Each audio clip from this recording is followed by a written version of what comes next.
अस्सलाम वालेकुम नाज़रीन, आप देख रहे हैं JN न्यूज़ HD। आइए नजर डालते हैं आज की अहम खबरों पर।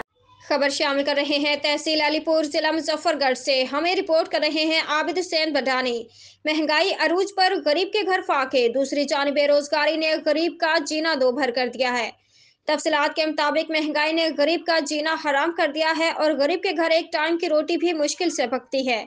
अगर एक दिन मजदूरी करने जाता है तो हफ्ता हफ्ता काम नहीं लगता। इन ख्यालात का इजहार खैरपुर सादात के मशहूर मारूफ businessman chief of Desi Malik Mohammad Nawaz Desi ने किया।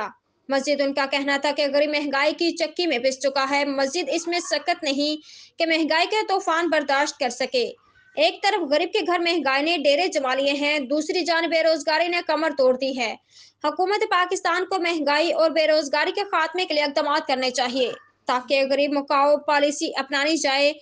मजीद उनका कहना था कि हमारे मुल्क का सरमाया ज़राअत है, ज़राअत के शोबे में बेहतरी के लिए इक़दाम उठाए जाएं ताकि गरीब किसानों के नुकसान का अजाला किया जा सके। किसान ही हमारे मुल्क का सरमाया है।